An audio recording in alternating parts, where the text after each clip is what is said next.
अरबों खरबों रुपए बैंक से लोन लेकर नहीं चुकाने के बावजूद उद्योगपतियों का कुछ नहीं बिगड़ता, जबकि चंद हजार रुपए के लिए किसान को इतना मजबूर कर दिया जाता है कि वह आत्महत्या कर लेता है। स्वास्थ्य मंत्री बीमार होने पर कभी भी अपना इलाज सरकारी हॉस्पिटल में क्यों नहीं करवाते? इन तमाम बातों के इर्द गिर्द जवान की कहानी चुनी गई है। ये बातें नई नहीं है, कई फिल्मों के जरिए उठाई गई है, लेकिन स्क्रीन प्ले कुछ ऐसा लिखा है कि दोहराई गई बातें फिर अच्छी लगती हैं। तो दोस्तों, आज हम एक्सप्लेन करने वाले हैं जवान मूवी को। तो वीडियो को जरूर करते हैं, और अगर वीडियो अच्छा लगे तो वीडियो को लाइक जरूर कीजिएगा, और इसी तरह के वीडियोस पाने के लिए आप हमारे चैनल को भी सब्सक्राइब कीजिएगा, ताकि आपको इसी तरह के लेटेस्ट और फ्रेश कंटेंट मिलते रहे। तो फिल्म की कहानी शुरू होती है 1986 से, जहाँ पर कि हम एक आदमी को अधमरी हालत में एक नदी में तैरता हुआ देख पाते हैं। और यहीं के कबीले के कुछ लोगों की नजर जब उस आदमी पर पड़ती है, तो वो उस आदमी को अपने घोड़े पर डालकर अपने कबीले में ले आते हैं। वो कबीला बहुत छोटा था और उसमें रहने वाले लोग भी कम थे, लेकिन वो खुश रहते थे। और साथ ही यहाँ पर हम उस आदमी को देख पाते हैं जहाँ पर कि प्राचीन युग में जिस तरह से इलाज किए जाते थे, उसी पद्धति से उसका भी इलाज किया जा रहा था। उसके शरीर में 5 गोलियां लगी हुई थी। गोलियां तो निकाल दी गई थी और धीरे धीरे वो रिकवर भी हो रहा था, लेकिन अचानक से उनके कबीले में कुछ हमलावर अटैक कर देते हैं, और देखते ही देखते वो हमलावर उन कबीले वालों को जान से मारना शुरू कर देते हैं। वो हमलावर उन कबीले वालों को बेरहमी से मार रहे थे, और कबीले वाले बस अपनी जान बचाकर भाग रहे थे। लेकिन तभी एंट्री होती है यहाँ पर उनके मसीहा की, जिसकी उन्होंने जान बचाई थी। अब वही उनका मसीहा बनकर बाहर निकला है, और यहाँ पर वो उन सारे हमलावरों को अकेला ही मार गिराता है। वैसे तो वो हमलावर बहुत सारे थे, लेकिन वो अकेला ही सभी को मार डालता है। कबीले वालों को उनका मसीहा तो मिल गया था, लेकिन उस मसीह को अपना नाम तक नहीं मालूम था, मतलब कि उसकी याददाश्त जा चुकी थी। यहीं पर एक छोटा सा लड़का था जो कि उनसे कहता है कि जब मैं बड़ा हो जाऊंगा तो मैं जरूर पता करूंगा कि आप कौन हैं। जिसके बाद कहानी 30 साल आगे मुंबई में शिफ्ट होती है, जहाँ पर कि हम एक मेट्रो ट्रेन को देख पाते हैं, जिसमें कि 376 पैसेंजर थे। सभी लोग अपने किसी न किसी काम से जा रहे थे, लेकिन किसी को क्या मालूम कि ये मेट्रो ट्रेन तो बस हाईजैक होने वाली है। इस मेट्रो ट्रेन में भले ही 376 पैसेंजर थे, लेकिन इन पैसेंजरों में 6 लड़कियां ऐसी थी जो कि इस मेट्रो ट्रेन को हाईजैक कर लेती हैं। किसी ने सोचा भी नहीं था कि ये नॉर्मल से दिखने वाली 6 लड़कियां उन्हें बंधक बना लेगी। और यहीं पर इन 6 लड़कियों के चीफ को भी दिखाया जाता है, जो कि मेट्रो ट्रेन के अगले स्टेशन पर इस मेट्रो ट्रेन का इंतजार कर रहा था। दरअसल में ये सारी प्लानिंग चीफ की ही होती है। ये 6 लड़कियां चीफ के अंडर में ही काम करती है, और इस मेट्रो ट्रेन में जितने भी पैसेंजर थे, उन पैसेंजरों में एक पैसेंजर पुलिस वाला था, जो कि उनके ऊपर हमला करने की कोशिश करता है। तो चीफ उसे सबक सिखा देता है और उसे अपना गेटअप देकर उसे एक पोल से बांध देता है। जिसके बाद वो तुरंत ही कंट्रोल रूम में कॉल करता है और ऑफिसरों से नेगोशिएट करना शुरू करता है। तो नेगोशिएट करने के लिए जो ऑफिसर आती है, उनका नाम नर्मदा होता है। तो चीफ उनसे कहता है कि आपको 5 मिनट के अंदर अपने रूम में एग्रीकल्चर मिनिस्टर को बुलाना होगा, क्योंकि मुझे सिर्फ उनसे ही बात करनी है और मैं उन्हीं को अपनी सारी डिमांड्स बताऊंगा। तो नर्मदा 5 मिनट के अंदर एग्रीकल्चर मिनिस्टर को अपने रूम में बुलाती है। जिसके बाद चीफ एग्रीकल्चर मिनिस्टर से नेगोशिएट करना शुरू करता है। चीफ उनसे कहता है कि मुझे 40,000 करोड़ चाहिए। ये सुनने के बाद एग्रीकल्चर मिनिस्टर कहता है कि इतना तो हम अरेंज नहीं कर पाएंगे। जिस पर कि चीफ उनसे कहता है कि इसका सॉल्यूशन भी मेरे पास है। मैं तुम्हें एक ऐसे बिजनेसमैन का नंबर दे रहा हूँ, जिससे तुम अगर 40,000 करोड़ रुपए मांगोगे तो वो तुम्हें आसानी से दे देगा, क्योंकि उसकी बेटी मेरे पास है और वो इसी मेट्रो ट्रेन में मौजूद है, और उसे प्लानिंग करके ही यहाँ पर लाया गया था। जिसके बाद तुरंत ही काली गायकवाड़ के पास कॉल किया जाता है, जो कि हथियारों का बिजनेस करता है। और जब उसे मालूम चलता है कि उसकी बेटी किडनैप हो चुकी है, तो वो 40,000 करोड़ रुपए देने के लिए मान जाता है, और वो तुरंत ट्रांसफर भी कर देता है। जिसके बाद अगले स्टेशन पर मेट्रो ट्रेन रुकने वाली थी, तो यहाँ पर नर्मदा अपनी पूरी की पूरी टीम लेकर वहाँ पहुँच जाती है। लेकिन उससे पहले चीफ के साथ ही काम करने वाली कल्कि की एक फ्लैशबैक स्टोरी सभी को सुनाई जाती है। कल्कि के पिता ने बैंक वालों से 40,000 का लोन लिया था, लेकिन वो उसे नहीं चुका पाए, और वो धीरे धीरे करके बढ़कर 2 लाख हो गया था। तब बैंक वाले कल्कि के पिता को परेशान करने लगे, और यहाँ तक कि उसे मारने भी लगे। कल्कि के पिता पैसा लौटाने में पूरी तरह से असमर्थ थे। तभी उनकी नजर पड़ती है एक पोस्टर पर, जिस पर लिखा हुआ था कि आत्महत्या करने पर उसकी फैमिली वालों को 2 लाख रुपए का मुआवजा दिया जाएगा। और ये पढ़ने के बाद उनके पास कोई और चारा नहीं था। तब कल्कि के पिता ने एक पेड़ से झूलकर आत्महत्या करने का फैसला कर लिया था। ये देखकर कल्कि पूरी तरह से टूट जाती है। उसे बहुत ज्यादा गुस्सा आया था और उसने बैंक के मैनेजर का सर फोड़ दिया था, जिस वजह से उसे जेल हो गई थी। तो आगे हम देखते हैं कि नर्मदा अपनी पूरी पुलिस फोर्स के साथ अगले स्टेशन पर मौजूद थी, यहाँ पर चीफ भी पूरी तरह से तैयार थे और पैसेंजर में जितने भी लोग थे और जिन लोगों ने कल्कि की स्टोरी सुनी, वो सुनने के बाद अब सभी लोग चीफ का साथ देने के लिए मान गए थे और सभी ने चीफ वाला मास्क भी पहन लिया था, जिस वजह से नर्मदा की टीम किसी को भी नहीं पकड़ पाई और चीफ की पूरी टीम यहाँ से आसानी से निकल गई। और जो 40,000 करोड़ उनके पास आया था, उन सारे पैसों को उन लोगों ने 7 लाख किसानों के अकाउंट में डलवा दिया जो कि कर्ज में डूबे हुए थे। जिसके बाद हमें मालूम चलता है कि चीफ की ये 6 लड़कियां दरअसल में जेल में रहती है और वहीं से रहकर काम करती हैं। जैसे ही काम पूरा हो जाता है, ये जेल में वापस चली जाती है। चीफ की ये 6 लड़कियां सारे कामों में एक्सपर्ट है। सारी लड़कियों के पास अलग अलग खूबी है, कोई आर्टिस्ट है तो कोई डॉक्टर, कोई हैकर है तो कोई फाइटर है, लेकिन ये 6 लड़कियां चीफ के साथ बहुत ही अच्छे से काम करती है और मिशन को पूरा करती है। और साथ ही हमें मालूम चलता है कि चीफ भी कोई आम आदमी नहीं है, बल्कि वो जिस जेल में रहती है उसी जेल का जेलर है, जिसका नाम आजाद है। जेल में रहने वाली जितनी भी लड़कियां हैं, आजाद उन सभी को अपनी बहन और अपनी माँ मानता है और जेल में रहते इन सारी लड़कियों को इतने अच्छे से सुधार दिया जाता है कि जेल से निकलने के बाद वो कभी भी अपराध का रास्ता नहीं चुनती है। आगे हम देखते हैं कावेरी अम्मा को और आजाद को इन्हीं ने पाला है। आजाद की उम्र काफी ज्यादा हो चुकी है और शादी के लिए कोई मिल भी नहीं रही है,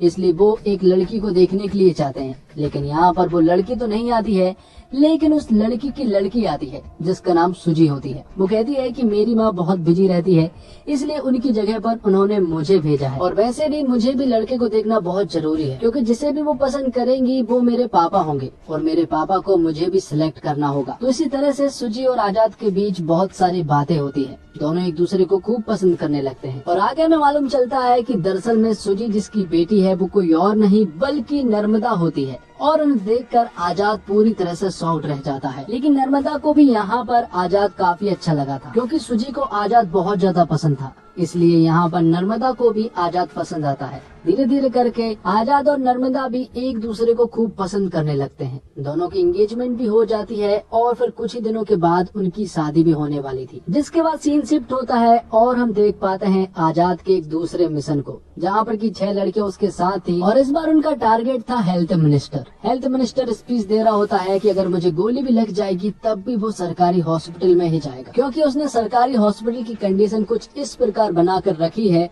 कि प्राइवेट भी फेल है। लेकिन ऐसा कुछ भी नहीं था, क्योंकि सरकारी हॉस्पिटल की कंडीशन बद से बदतर थी। जिसके बाद हेल्थ मिनिस्टर को गोली मार दी जाती है और उसे प्राइवेट हॉस्पिटल ले जाया जा रहा था। लेकिन आजाद की पूरी टीम उसे किसी तरह से सरकारी हॉस्पिटल में ले आते हैं, जहाँ की हालत बहुत ही ज्यादा खराब थी। तो अब ये न्यूज भी वायरल हो जाती है और सारी पुलिस फोर्स जो है वो उस सरकारी हॉस्पिटल के बाहर खड़ी हो जाती है। यहाँ पर की ऑफिसर नर्मदा फिर से यहाँ पर आजाद से नेगोशिएट करती है। उससे पहले अपनी उन्हें डिमांड बताता, उससे पहले वो उन्हें फ्लैशबैक की स्टोरी सुनाता। ये कहानी थी आजाद के साथ ही रहने वाली लड़की ईरम की, जो कि एक डॉक्टर थी। उसे अपने पेशेंट से बहुत ज्यादा प्यार था और फिर एक दिन उनके हॉस्पिटल में 57 बच्चे नाजुक हालत में आते हैं। उन्हें ऑक्सीजन की सख्त जरूरत थी, लेकिन कुछ बड़े डॉक्टरों की वजह से उन बच्चों तक वो ऑक्सीजन नहीं पहुंच सकी, जिस वजह से वो सारे 57 बच्चों की जान चली गई। और यहाँ पर ये सारा ब्लेम ईरम के ऊपर डाल दिया गया और उसका लाइसेंस छीनने के साथ साथ उसे जेल में डाल दिया गया। तो आजाद की सबसे पहली डिमांड यही थी कि जिन डॉक्टरों ने ऑक्सीजन को उपलब्ध नहीं होने दिया, सबसे पहले उन्हें सस्पेंड कर दिया जाए और सारा ब्लेम वो अपने ऊपर ले। तो आजाद के कहने पर ऐसा ही होता है और रात होने के बाद जब वो एक चॉपर मंगवाते हैं और यहाँ से निकलने वाले थे, तभी यहाँ पर एंट्री होती है ऑफिसर नर्मदा की, जो कि अपनी पूरी पुलिस फोर्स लेकर आई हुई थी और इन सभी को चारों तरफ से घेर लिया गया था। लेकिन ये लोग इतनी जल्दी हार नहीं मानने वाले थे, क्योंकि आजाद इनके पीछे खड़ा हुआ था, जो कि एक अलग गेटअप में था। तब यहाँ पर एक जोरदार फाइट होती है, नर्मदा और आजाद के बीच में भी फाइट होती है और नर्मदा ने यहाँ पर आजाद को नहीं देख पाई थी और आजाद यहाँ पर अपनी पूरी की पूरी टीम को लेकर फरार हो गया था। नर्मदा को किसी भी हालत में आजाद और उसकी पूरी की पूरी टीम को ढूंढना था, जबकि कुछ दिनों के बाद उसकी और आजाद की शादी होने वाली है और यहाँ काली गायकवाड़ हथियारों के बिजनेस के लिए रसिया जाने वाला था। तो काली अपना सारा कारोबार अपने छोटे भाई को सौंप कर रसिया चला जाता है और यहाँ दूसरी तरफ नर्मदा और आजाद की शादी हो जाती है। दोनों बहुत खुश थे और इनसे भी ज्यादा खुश थी उनकी बेटी सुजी। और पहले ही रात यहाँ पर आजाद नर्मदा को सब कुछ सच बताने वाला था। उसने पहले भी कोशिश की थी उसे बताने की, लेकिन हर बार वो नाकामयाब हुआ था। इस बार भी वो बताने वाला था, लेकिन नर्मदा के ऑफिसर ईरानी ने पहले ही पता कर लिया था कि आजाद कौन है और ये सारी बातें उसने कॉल पर नर्मदा को बता दी थी। तो नर्मदा जैसे ही आजाद को शूट करने के लिए उसके पास जाती है, तभी उनके ऊपर एक जोरदार हमला हो जाता है। यहाँ पर हम देख पाते हैं कि दरअसल में काली गायकवाड़ के भाई ने उन दोनों को बंधक बना लिया था और उसने यहाँ पर नर्मदा को गोली भी मार दी थी और वो आजाद को भी बेरहमी से मार रहे थे। और जैसे ही आजाद को वो जान से मारने ही वाले होते हैं कि तभी यहाँ पर किसी आदमी की एंट्री होती है, जो कि काली के आदमी को बुरी तरह से उड़ाता हुआ आ रहा था। और ये कोई और नहीं बल्कि आजाद की तरह दिखने वाला ही एक आदमी था, और जो कि आजाद के पिता है और उनकी भी एक बैक स्टोरी है। और काली के भाई के पूछने पर वो उन्हें बताते हैं कि मेरा नाम विक्रम राठौर है। और यहाँ पर आते से ही वो बुरी तरह से मारने लगते हैं और अपने बेटे आजाद और नर्मदा को बचा लेते हैं। वहाँ दूसरी तरफ हम देखते हैं काली को, जो कि रसिया में हथियारों की डीलिंग कर रहा था। वो यहाँ पर बहुत सारे देशों के कुछ मेंबर्स थे, उनसे कह रहा था आप आपके देश में फैक्ट्री खोलोगे तो आपके देश के लोग ही प्रोटेस्ट करके आपकी फैक्ट्री को बंद करवा देंगे, लेकिन इंडिया इसके लिए पूरी तरह से सेफ है। और वहाँ सब कुछ कब्जे में करने के लिए हमें चाहिए होगी वहाँ की सरकार, और वहाँ का जीतना होगा चुनाव, और उसके लिए चाहिए होगा ढेर सारा पैसा। मैं 20% देने के लिए राजी हूँ। और यहीं पर एक बहुत बड़ा विलन था, वो कह रहा था कि मैं 80% देने के लिए राजी हूँ। तभी यहाँ पर काली को मालूम चलता है कि उसके छोटे भाई को आजाद ने मार दिया है, और ये देखकर वो पूरी तरह से शॉक्ड रह जाता है। यहाँ दूसरी तरफ नर्मदा को किसी भी हालत में आजाद के बारे में पता करना था, क्योंकि उसने उसका और उसकी बेटी का दिल तोड़ा है। इसलिए ईरानी के साथ प्लानिंग करके वो जेल में जाना चाहती है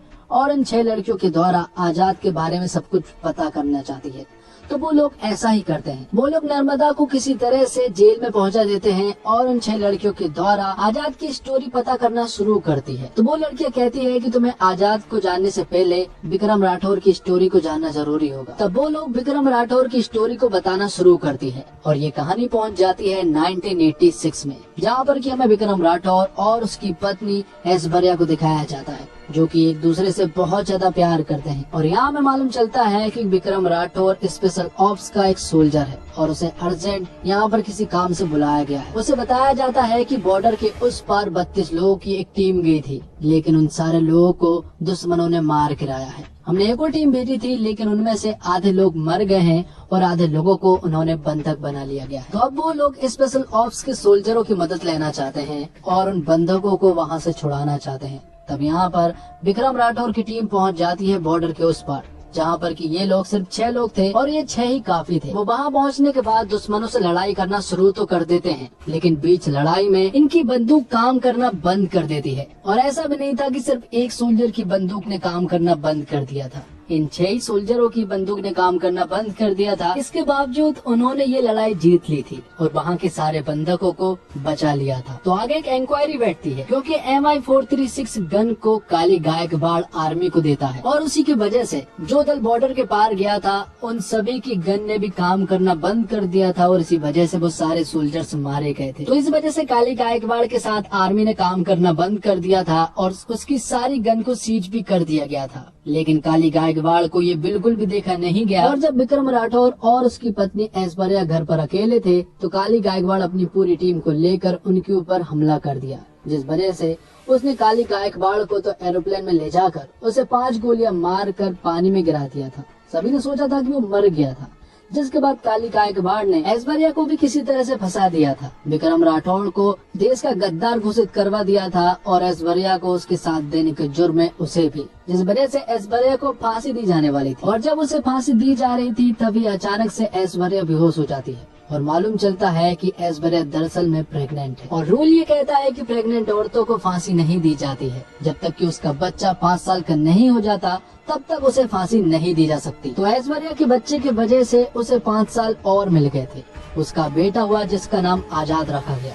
उसे जेल में बहुत ज्यादा प्यार मिला। जेल की औरतों ने आजाद को बेटे की तरह माना और उसे बहुत ज्यादा प्यार दिया। जैसे ही वो 5 साल का हुआ तो ऐश्वर्या को फांसी दे दी गई। जिसके बाद कहानी प्रेजेंट में आती है और हम उसी पुलिस वाले को देख पाते हैं जिसने कि मेट्रो में हमला करने की कोशिश की थी। दरअसल में वही लड़का है जिसने कि विक्रम राठौर से वादा किया था कि बड़ा होकर मैं ये जरूर पता करूंगा कि आप कौन हैं, और आज उसने पता कर लिया। और विक्रम राठौर की 6 लोगों की टीम भी उसने इकट्ठी कर ली थी, लेकिन विक्रम राठौर की अभी भी याददाश्त वापस नहीं आई थी। यहाँ पर आजाद अपने पिता से मिलता है और वो भी बहुत खुश होता है। विक्रम राठौर की याददाश्त तो जा चुकी थी, लेकिन उनके अंदर की सारी स्किल्स अभी भी मौजूद थी, जैसे कि फाइटिंग करना, स्विमिंग करना, कुकिंग करना, शूटिंग करना, सब कुछ मौजूद था। अब जेल में आजाद की उन 6 लड़कियों ने जब यहाँ पर नर्मदा को स्टोरी सुनाई तो नर्मदा की भी आंखें नम हो गई थी। वो यहाँ पर उनका साथ देने के लिए राजी तो हो गई थी, लेकिन यहाँ पर हम देख पाते हैं कि ईरानी की दरअसल में ये सारी चाल थी, क्योंकि ईरानी जो है वो यहाँ पर काली के लिए काम करता है और पल पल की न्यूज उसे देता था। तो ईरानी आजाद की उन 6 लड़कियों के साथ साथ यहाँ पर नर्मदा को भी मारने वाला था और साथ ही सुजी को भी, लेकिन वहाँ पर आजाद के पिता विक्रम राठौर सुजी को बचा लेते हैं। और यहाँ दूसरी तरफ आजाद यहीं पर आकर इन सारी लड़कियों को भी बचा लेता है, क्योंकि ये जेल उसी का था, इसलिए यहाँ की सारी औरतों ने आजाद का साथ दिया और ईरानी को मार गिराया। लेकिन उससे पहले ईरानी ने इन 6 लड़कियों में से एक लड़की को गोली मार दी थी, जिसका नाम लक्ष्मी था। और यहाँ पर काफी कोशिश की थी उसे बचाने की, लेकिन वो उसे नहीं बचा पाए। आगे हम देखते हैं कि आजाद एक प्लान बनाता है, क्योंकि काली गायकवाड़ का ढेर सारा पैसा कंटेनरों से भर कर आने वाला था। उसे किसी तरह से अपने कब्जे में करना था और काली गायकवाड़ को रोकना था, इसलिए वो पूरी की पूरी टीम को लेकर पहुंच जाता है और उनसे सामना करने लगता है। विक्रम राठौर की पूरी टीम को उसने कह दिया था कि आप दूर रहना, क्योंकि हम संभाल लेंगे, लेकिन यहाँ पर सिचुएशन आउट ऑफ कंट्रोल हो रही थी। यहाँ पर आजाद की टीम उन लोगों को नहीं संभाल पा रही थी। तब यहाँ पर एंट्री होती है विक्रम राठौर की टीम की। विक्रम यहाँ पर आजाद से कहता है कि ये मिशन बहुत ज्यादा जरूरी है, तो इन लोगों को मैं और मेरी टीम संभाल लेंगे, तुम इस मिशन को संभालो। तो आजाद सारे कंटेनर लेकर चला जाता है और यहाँ दूसरी तरफ विक्रम राठौर की पूरी टीम उन्हें संभालने में लगी हुई थी, लेकिन वो नाकामयाब रहे। और यहाँ पर काली गायकवाड़ के लोगों ने विक्रम राठौर की पूरी टीम को अपने कब्जे में कर लिया था। विक्रम राठौर को यहाँ पर काली गायकवाड़ बुरी तरह से टॉर्चर कर रहा था, लेकिन तभी एक न्यूज आती है कि आजाद ने जेल की 6000 लड़कियों को बंधक बना लिया गया है और अगर उसकी डिमांड पूरी नहीं की गई तो वो इन सारी लड़कियों को मार देगा, जबकि वो तो इसी जेल का जेलर है और वो उनका कुछ भी नहीं करने वाला। और इस बार नेगोशिएट करने के लिए आते हैं सीनियर ऑफिसर माधवन नायक, जिनका रोल प्ले किया है संजय दत्त ने। तो आजाद को अपनी डिमांड के रूप में हेड ऑफ स्टेट का साइन चाहिए था और उसे ये साइन बहुत आसानी से मिल जाएगा, क्योंकि 6000 लड़कियां उसके कब्जे में हैं और साथ ही देश की चुनाव की सारी ईवीएम मशीन भी उसी के कब्जे में है। तो जैसे ही हेड ऑफ स्टेट साइन करते हैं तो सबसे पहले यहाँ पर वो उन फैक्ट्रियों को बंद करवाता है जो कि एनवायरनमेंट को नुकसान पहुँचाते हैं, और आधी से ज्यादा फैक्ट्री दरअसल में काली गायकवाड़ की होती है। ये सारी चीजें होती है कि तभी यहाँ पर काली गायकवाड़ आ जाता है। वो जेल में एक दूसरे रास्ते से पहुँच गया था, उसके हाथ में गन थी और वो गन लगी हुई थी विक्रम राठौर के माथे पर। जैसे ही यहाँ पर काली फायर करता है तो वो फायर नहीं होता है और इसी तरह खाली चलने वाली गन की वजह से विक्रम राठौर की याददाश्त वापस आ जाती है, जिसके बाद तो आजाद और विक्रम राठौर मिलकर काली की पूरी गैंग का सामना करते हैं और उन सभी को बेरहमी से मार गिराते हैं। और क्लाइमैक्स के कुछ एक्शन सीक्वेंस बहुत ही कमाल के थे। दोनों ने मिलकर जब काली गायकवाड़ के लोगों से फाइट करना शुरू किया तो पूरा थिएटर गूंज उठा। और साथ ही जवान 2 का एक छोटा सा हिंट भी दिया है, जहाँ पर कि उसका अगला मिशन स्विच बैंक का है। और साथ ही हमें ये भी बताया जाता है कि इन सारे मिशन में माधवन नायक पहले से ही आजाद के साथ मिला हुआ था। फिल्म में कई सब ऐसे प्लॉट है जिनसे मिलकर पूरी कहानी बनाते हैं। इन छोटे छोटे हिस्सों में कई ऐसी चीजें हैं जो आपको अखबारों में मिलती है। कर्ज में डूबे किसानों की आत्महत्या, लोगों की हेल्थ से खिलवाड़, जिंदगियों और पर्यावरण को जहरीला बनाती इंडस्ट्रीज को बेधड़क काम करने की इजाजत।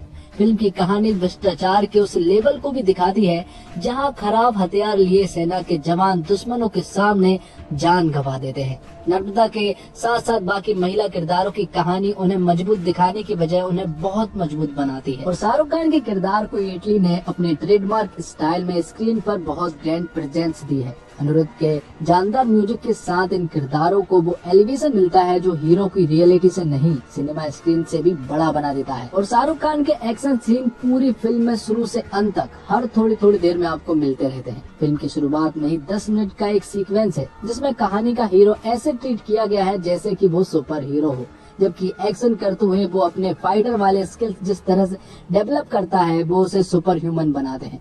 हर एक फाइट सीन, हर एक एक्शन ब्लॉक एक पक्के एक्शन लवर दर्शक के लिए ट्रीट है। और जवान 2 घंटे 45 मिनट लंबी फिल्म है, लेकिन इस लंबे रन टाइम के बावजूद कभी भी ऐसा नहीं लगता कि कुछ बेमतलब है। लेकिन कहानी में ढेर सारे मजेदार एलिमेंट्स को फिट करने में कहीं कहीं ऐसा लगता है कि फिल्म बहुत तेजी से आगे पीछे भाग रही है। इसलिए अब आजाद के बचपन की कहानी में एक सीन पर फिल्म रुकती है तो आप इमोशन को महसूस कर पाते हैं, और इस सीक्वेंस के अंत में दर्शक खुद भी इमोशनल हो सकते हैं। और एटली ने जवान के हीरो के लिए जो स्वैग इमेजिन किया होगा, शाहरुख उसे पूरे वजन के साथ स्क्रीन पर लेकर आए हैं। एक्शन करना हो या फिर बातें, शाहरुख का काम स्वैग के मीटर पर फुल स्कोर मेंटेन किए रखता है। सबसे इंटरेस्टिंग चीज ये है कि यहाँ हाईलाइट सिर्फ सुपरस्टार शाहरुख नहीं, बल्कि एक्टर शाहरुख को भी अपनी चमक दिखाने का पूरा मौका मिलता है।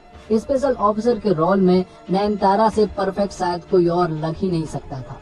इस किरदार में वो जितनी मजबूत है, उनकी जगह कोई और ले ही नहीं सकता था। विजय सेतुपति एक बार फिर से दिखाते हैं कि देश के सबसे बेहतरीन एक्टर्स की लिस्ट बनाते हैं तो उनका एकदम झट से नाम क्यों याद आता है। और फिल्म जवान में सपोर्टिंग कास्ट का काम भी बहुत ही सॉलिड है। और जवान पूरी तरह से पैक्ड स्क्रिप्ट है, जिसमें जितना कुछ कहने की कोशिश की थी, फिल्म उससे असरदार तरीके से काफी हद तक कहने में कामयाब भी होती है। लेकिन इतने ढेर सारे एलिमेंट्स को पैक करने में थोड़ी सी ज्यादा भरी हुई भी लगती है। हालांकि इसमें कोई शक नहीं है कि शाहरुख खान के बेस्ट सिनेमैटिक मूवमेंट्स लेकर आई है। और लड़कियों और महिलाओं में शाहरुख खान बेहद लोकप्रिय हैं, इसलिए शाहरुख खान की गैंग का हिस्सा लड़कियों को बनाकर एटली ने फिल्म की अपील को बढ़ाया है। शाहरुख खान का एक पावरफुल सीन भी है जिसमें वो कहते हैं कि आप एक पेन खरीदते समय कई तरह के सवाल करते हैं, तो वोट देते समय उम्मीदवार से भी पूछिए कि वो हमारे लिए क्या क्या कर सकता है, तभी उसे वोट दीजिए। और निर्देशक के रूप में एटली इसलिए प्रभावित करते हैं कि दर्शकों को वे ज्यादा सोचने का समय नहीं देते, तेजी से वे अपनी बात कहते हुए आगे बढ़ते जाते हैं। सामान्य दृश्यों को भी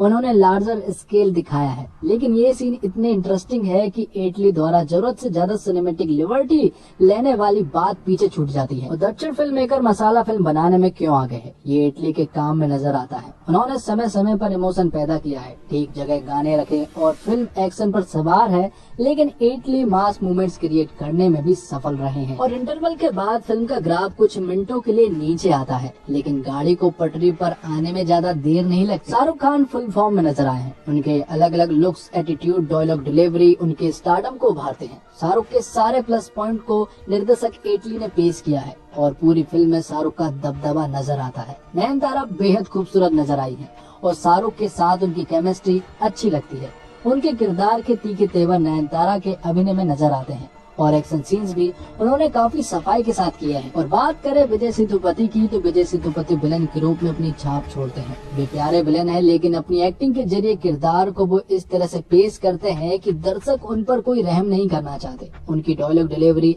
अलग किस्म की है। दीपिका पादुकोण और संजय दत्त स्पेशल अपीयरेंस में फिल्म की स्टार वैल्यू में इजाफा करते हैं। दूसरे कलाकारों को ज्यादा अवसर नहीं मिले, जिससे प्रियामणि, सान्या मल्होत्रा, सुनील ग्रोवर जैसे कलाकार भी साइडलाइन पर खड़े दिखाई देते हैं। अनिरुद्ध द्वारा संगीत ब्रत 1-2 की ठीक है, लेकिन बैकग्राउंड म्यूजिक फिल्म की अपील को बढ़ाता है। सिनेमेटोग्राफी लाजवाब है, एडिटिंग शानदार है, और प्रोडक्शन वैल्यू रिच है। टेक्निकल डिपार्टमेंट्स का काम ऊंचे दर्जे का है। जिस मासी और पैन इंडिया सिनेमा की बात होती है, उस अपील को जवान ज्यादातर समय उचित ठहराती है। तो फिल्म का फर्स्ट हाफ बेहद ही कसा हुआ और बहुत सारे सरप्राइज से भरा हुआ है। फिल्म में कई सारे ट्विस्ट एंड टर्न है, और यही वजह है कि आपको कहीं भी कहानी में बोरियत महसूस नहीं होगी। पहले ही सीन से आपको बांधे रखती है, और फिल्म के हर एक हिस्से में सरप्राइज है, जो आपके भीतर अब आगे क्या होगा वाली उत्सुकता को बनाए रखते हैं।